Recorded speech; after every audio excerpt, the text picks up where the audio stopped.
What's good, YouTube? It's your boy Trevor back again on this video. Today we're going to go over the Week 2 performances of the NFL teams. And now, the teams I was concerned with in my last video, well, it looked like most of them, basically met my, concern level. Because let's start with the Chargers. Like I said, if they go down 0-2, we're going to have to start answering some questions.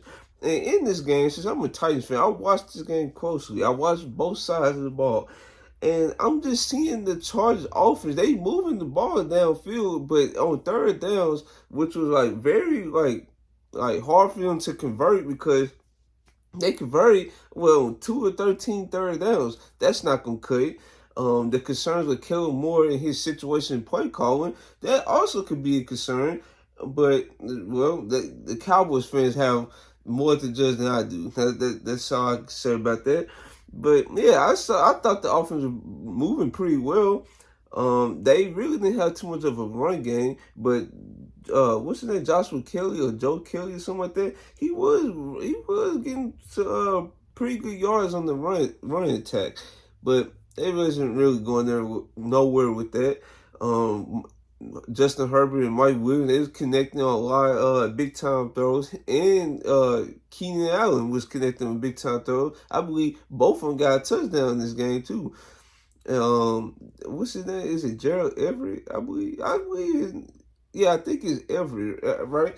He was catching some passes. He was trucking on along, and nobody can get him down at the first contact. So the offense, in my opinion, played a good game once again. But the defense, I don't know what the defense was doing, bro. They had chances to wrap this game up, but the Chargers picked up 2 unnecessary roughness in one drive, and that costed them a TD. The Titans scored on that drive. So yeah, that was undisciplined. That just showed the defense from week 1 probably wasn't a fluke. It's probably actually who they are as a team. And if this keeps up, the Chargers can't forget about trying to contend for the Super Bowl. They need to try to contend for a playoff spot. That's what my concern level is at with them. Another team, I ain't mention them because I really don't have expectations for them, but the Broncos. How do you give up 35 points to a first-year starter? How does that happen? Huh? Y'all supposed to be this top defense. Matter of fact, y'all defense was elite last season. It's the reason why I picked y'all as one of my fantasy defensive teams. But to give up 35 to a freaking second-year player in his first 4 years starting, that is concerning. And the throw Sam Howell was making was whoa, he's coming alive. We should watch out for Sam Howell and Eric Bieniemy. He's showing why that his offensive scheme is separate from what the Chiefs are doing, right? If he can make Sam Howell a threat on offense, or have a good basically rookie season for him, dog. I believe he deserves a coaching job if he can get Sam Howell to produce at levels that we did not expect coming into the season. Let's see, what's another team I had concern with? Because I believe after that, because the Titans, I was concerned with them, but they ended up getting the W. The defense stepped up as usual. I seen Sean Murphy bunting. He was in man coach with Mike Williams. That's no easy task. And he was getting some key stops on. Now you can say they was on the side, or basically like a pass interference. But listen, if it didn't get called, oh well. And Trey Avery, he stepped up in the absence of Christian Fulton. He did a great job. He did great. And Roger McCreary, he got some key tackles in the run game, and he just timed it up perfectly, getting tackles in the backfield, all of that. Yeah. Also, another team I was concerned with, the Giants. Even though they got this win, there's no reason you should be down 21-0 to the Arizona Cardinals, dog. The Arizona Cardinals, have some shame. Have some shame. Dude, no way Joshua Dobbs is dying out up the field. This defense, I thought that was going to be buried this season. It look like it's regression. Like I don't understand what's going on. Is it that folks already know about Meek what's his name? I always forget his name. Is it Martindale? I believe Meek Martindale. Yeah, I believe that defensive scheme is like passing him by or something, because how in the world, like, we're giving up, well, I'm not Jonathan, but you're giving up 21 points to the Giants. And flip side, why is the Giants only having 0 points against the Cardinals? This is my concern with Daniel Jones. And guess what? Saquon Barkley got hurt in this game. So this is the true test of how valuable Daniel Jones really is to his offense. Now, if he doesn't prove himself in these next 3 weeks, probably 3 to 5, because he want to give him time to rehab and get back into playing shape. So we're gonna say a 3 to 5 week time span. If Daniel Jones does not show his worth to his offense, what's the point keeping him for $40 million if he only relies on the run game and he can't like win tough games? Now he can't come back from 21-0. I give him that, but you cannot be putting yourself in a hole if you're a playoff team that's trying to reach greater heights and you're struggling to be basically a tanking team. I'm not even saying basically, they are a tanking team. So, and they just lost Buda Baker, so I don't know if they look to trade him after he comes back from injury, or they just try to keep him and see where it goes. So yeah. The Chiefs, I really wasn't worried about them, but I just want to talk about them real quick. Now, they defense definitely need Chris Jones. They stepped up big time because they held the Jaguars. That was supposed to be this high-powered offensive team, which I didn't understand, to 9 points, I believe. So to do that's impressive by their defense. And if the Chiefs can win games like this, just imagine if they get into like high-scoring battles. They have the best quarterback in the league, so they can easily win those games as well. So if they can win these gritty, like hard fought games, yeah, this is hey, watch out for them. That's all I can say. Another team. Then this was another team I was concerned with, the Seahawks. Now, their defense didn't get no stops, but they ended up clutching out. Geno Smith made some big-time throws in the clutch. He also did some dumb stuff in the clutch, but what he did to, like, in OT, though, that outweighs it, to be honest with you. If they got the W, that's all that matters. The Lions, on the other hand, yeah, they expected to improve the defense, and the defense is still not good, and they just lost GJ, Chauncey Gardner-Johnson. Yeah, I don't like. Nah, the defense is not it, my man. It's not it. And if Jared gonna have to continuously win these tight games, I don't know about their ceiling as a playoff team. We just gotta wait and see.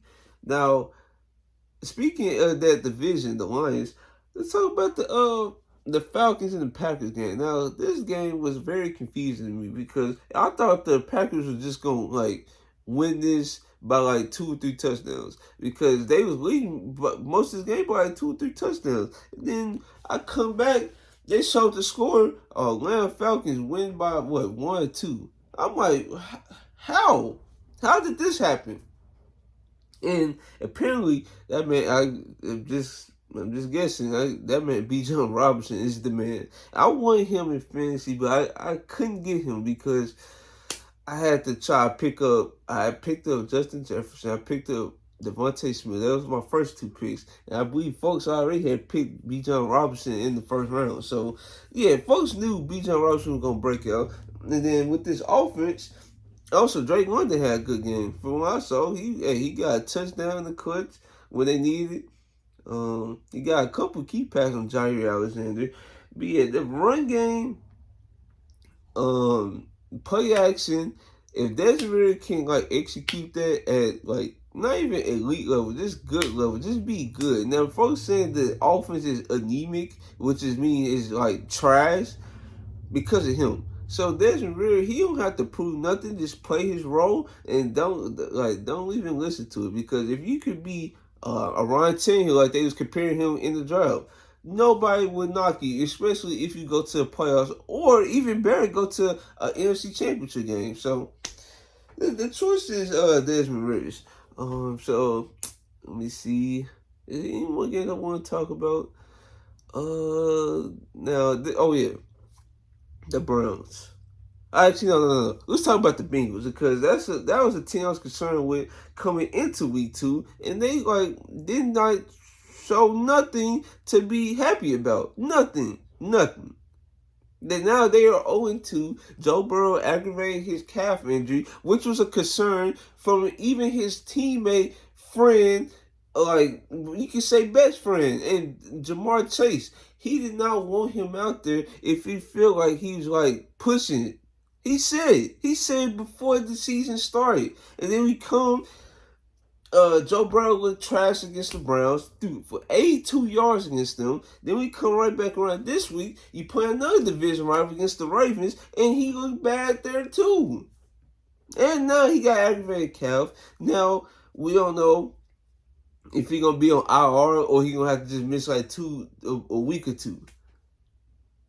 And you don't want to play with calf injury. I'm telling you right now, because if that calf injury turns to a strain or even worse, I'm not going to say even worse because we all know what that is. Dog, you did not want that. You did not want that. I'm telling you right now, rest Joe Burrow. You should have did that in the first 2 weeks of the season. So you can make a stretch run. Now you behind the 8 ball. And that's why they should Inkward, I just pronounced the word all right, man. He said, made a call to Carson Wentz or something. Be a backup for the first 2 or 4 weeks in the season. Get Joe Burrow right. Maybe Carson Wentz win you a game or two. Maybe he gets you one of those games versus the Ravens or the Browns. Maybe so. But having an injured Joe Burrow out there that cannot really push the ball downfield because he can't get to the drop back because you know how important legs are for interference QB, infield players in general. They understand the choice of having Joe Burrow rush back, no, somebody should step in because the players they thinking about, oh, if they lose me, I'm not giving them the best shot. The team not gonna have a best shot at winning if they don't have me on the field. That's how all players think. It's for the training staff, coaches and stuff like that to step in and say, whoa, we need you for the long run. You need rest. So, but yeah, let's go to that division and let's talk about this Monday night game between the Browns and the Steelers. Now, this was a hard fought game, hard hitting game, but unfortunately, Nick Chubb got injured again. The same leg he messed up in college. I feel bad for him, man, because having to go through that process of another grueling rehab of basically the same injury he had in college, that's I don't know. But if I have to say who was tough enough to go through another rehab, I believe it would be Nick Chubb. That man, Nick Chubb, he probably won't be back next year, early next year. But if he can make it back towards the end of next year, that's impressive in my book. No matter what, if he steps on the field next year, he deserves to win comeback player of the year, bro. No question in my mind. Trying to see what was the Sunday night game because I don't even think I watched the game. Sunday night. I'm trying to figure out what was Sunday night. I can't think of Sunday night. Hold on. But yeah, let me see. There's another team. I really can't think of Sunday. Who was playing Sunday night? Oh yeah, the Jets and the Cowboys. Let's talk about the Jets and the Cowboys first before I try to figure out what was the Sunday night game. The Jets, this is their future outlook with Zach Wilson. If Zach Wilson has to go against a top defense, which he got plenty more in the schedule in the future, yeah, I don't see them making the playoffs. They defense, they tried their best. Well, the Cowboys dicing them up. They were dicing them up before it got in here. So yeah, the Jets, they just gotta stay healthy. Um, if they make the playoffs, cool. Hey, great. That's actually a great thing for them because Aaron Rodgers might make his return. But if they like picking top 10 in the draft, that's where they need to focus on offensive line because the last few years they've been picking defensive linemen with Robert Sala coming in as the coach. They've been picking defensive linemen instead of offensive linemen. Okay, so it's biting you in the butt now. It already bit you in the butt with Aaron Rodgers. Now you got Zach Wilson get killed out there. Now what you expect the things gonna change? So yeah, this is a future outlook. Everybody stay healthy. Aaron Rodgers come back at least next year if y'all don't make play this year. So this everybody stay healthy and y'all make a Super Bowl run next year. And I still can't think of who was the Sunday night game. Um, dang. Well, I'm just gonna have to end it there because if I can't, let me see. It was. Oh, I can't think of it. So yeah, if you guys like this video, like, comment, subscribe. This is your boy Terrell. I'm out.